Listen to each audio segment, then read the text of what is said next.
2026 வரை மோடி தமிழ்நாட்டில் வீடு எடுத்து தங்கினால் கூட பாஜக ஒரு இடத்தில் கூட வெற்றி பெற முடியாது என அமைச்சர் உதயநிதி ஸ்டாலின் விமர்சித்துள்ளார். ஈரோடு பாராளுமன்ற தொகுதியில் திமுக சார்பில் போட்டியிடும் பிரகாஷை ஆதரித்து ஈரோடு அடுத்த அன்னை சத்யா நகரில் தமிழக விளையாட்டு மேம்பாட்டுத்துறை அமைச்சர் உதயநிதி ஸ்டாலின் பிரச்சாரம் செய்தார். அப்போது பேசிய அவர், 2026 வரை தமிழ்நாட்டில் வீடு எடுத்து தங்கினால் கூட ஒரு இடத்தில் கூட பாஜக ஜெயிக்க முடியாது என்று சவால் விடுகிறேன் எனவும், டெபாசிட் கூட வாங்க முடியாது எனவும் விமர்சித்து பேசினார்.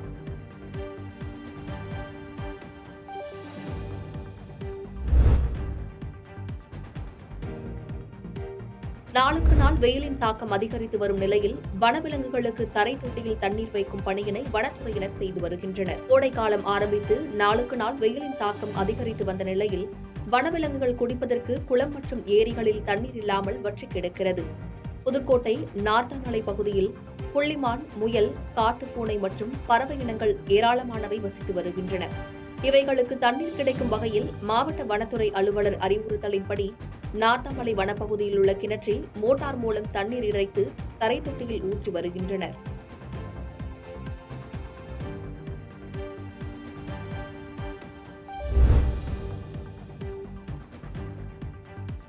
கடந்த 30 நாட்களுக்கும் மேலாக முறையான குடிநீர் வழங்கவில்லை என கூறி காலி குடங்களுடன் போராட்டம் நடத்திய பெண்கள். தேனி மாவட்டம் பெரியகுளம் நகராட்சிக்குட்பட்ட வடகரை பகுதியில் கடந்த 20 நாட்களுக்கும் மேலாக குடிநீர் வழங்கவில்லை என கூறி பெரியகுளம் நகராட்சி அலுவலக வாயில் முன்பாக பொதுமக்கள் போராட்டத்தில் ஈடுபட்டனர். இதனிடையே மாவட்ட ஆட்சியர் தலைமையில் 100% வாக்குப்பதிவை வலியுறுத்தி விழிப்புணர்வை ஏற்படுத்தும் வகையில் மாவட்ட ஆட்சியர் ஷஜீவனா மற்றும் வருவாய்த்துறை அதிகாரிகள், தன்னார்வலர்கள் பேரணி நடைபெற்றது. அப்பொழுது மாவட்ட ஆட்சியரின் வாகனத்தை சிறைப்பிடித்து சிறிது நேரம் போராட்டத்தில் ஈடுபட்டனர். இதனைத் தொடர்ந்து போராட்டத்தில் ஈடுபட்ட பொதுமக்களிடம் பேச்சுவார்த்தை நடத்தி உடனடியாக குடிநீர் வழங்க நடவடிக்கை எடுப்பதாக கூறியதை அடுத்து அவர்கள் அங்கிருந்து கலைந்து சென்றனர்.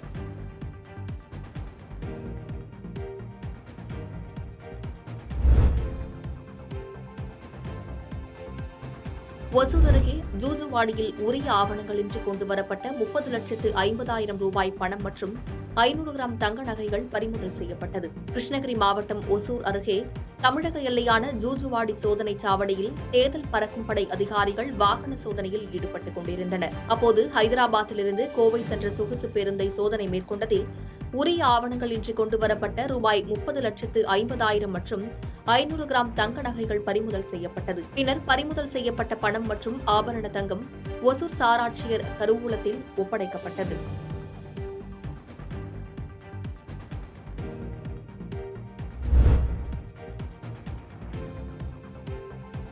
100% வாக்குப்பதிவை வலியுறுத்தி மாவட்ட ஆட்சியர் விழிப்புணர்வு பேரணி மற்றும் துண்டு பிரசுரங்கள் வழங்கினார். தேனி மாவட்டத்தில் 2024 மக்களவைத் தேர்தலில் 100% வாக்குப்பதிவை முன்னெடுக்கும் விதமாக மாவட்ட ஆட்சியர் ஷஜீவனா தலைமையில் பெரியகுளம் நகராட்சிக்குட்பட்ட வடகரை மற்றும் தென்கரை பகுதியில் விழிப்புணர்வு பேரணி நடைபெற்றது. இதில் மாவட்ட ஆட்சியர் சாலைகளில் 100% வாக்குப்பதிவை வலியுறுத்தி போடப்பட்ட கோலங்கள் முன்பாக பொதுமக்கள் மற்றும் தன்னார்வலர்கள் ஒன்றிணைந்து வாக்குப்பதிவை வலியுறுத்தி உறுதிமொழி ஏற்றனர். இதனைத் தொடர்ந்து நடைபெற்ற 100% வாக்குப்பதிவு விழிப்புணர்வு பேரணியில் மாவட்ட ஆட்சியர், வருவாய்த்துறை அதிகாரிகள் மற்றும் தன்னார்வலர்கள் என 100க்கும் மேற்பட்டோர் பேரணியாக சென்று பொதுமக்களிடம் துண்டு பிரசுரங்கள் வழங்கி விழிப்புணர்வு ஏற்படுத்தினர்.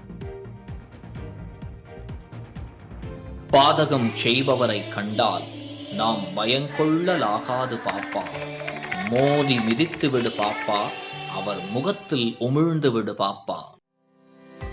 அண்மை செய்திகளை உடனுக்குடன் தெரிந்து கொள்ள இணைந்திருங்கள் எம் நாடு தொலைக்காட்சியுடன்.